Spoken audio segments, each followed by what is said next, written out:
Back in August, Florida's Republican Governor Ron DeSantis held a press conference, made a huge deal of the fact that his new election police force had arrested 20 individuals for voter fraud in the state of Florida. We got 20 of them, he said. The vast majority of them black and the vast majority of them Democrat, but we got them. And then, last month, video of the arrests was released. And all of these people being arrested basically said the same thing, like, what are you talking about, voter fraud? I didn't commit voter fraud. I have no idea what's going on.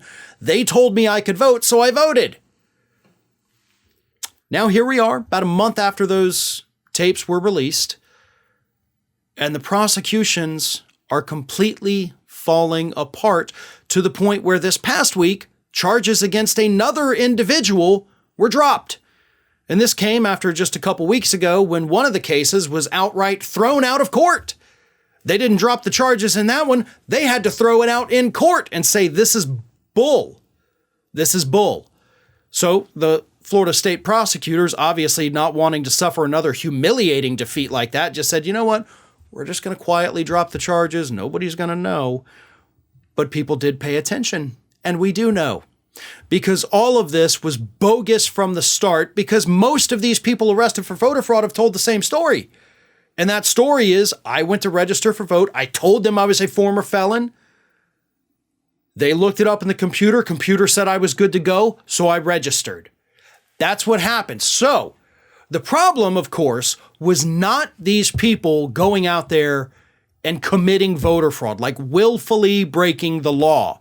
The problem is that Ron DeSantis' people, the ones he put in power, those Republicans up in Tallahassee, failed to properly do their job and flag these individuals as ineligible to vote. And it became such an embarrassment, by the way, that about a month ago, after those tapes were released, they changed the law here in the state of Florida, saying that, you know what? Even if my people screw up, it's still the job of the person registering to vote to know that they're not allowed to vote.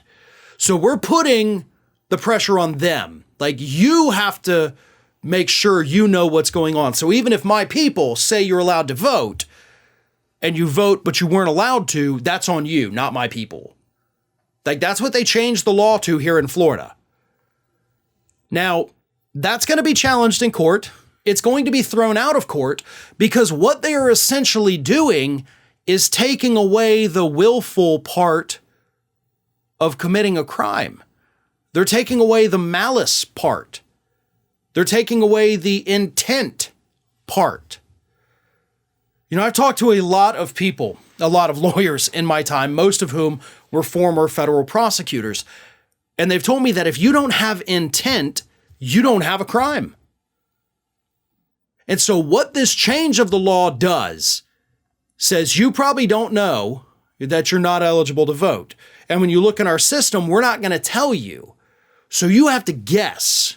So these people are guessing, which means if they do vote illegally, there was no intent to vote illegally.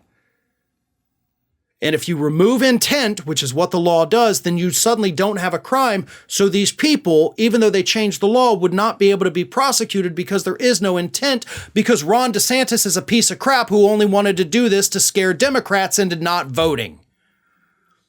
That law, like I said, the one that they changed, will be struck down by the courts.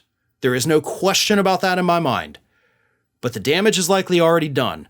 That little press conference he held where he was bragging about catching all these criminals, that scared enough people.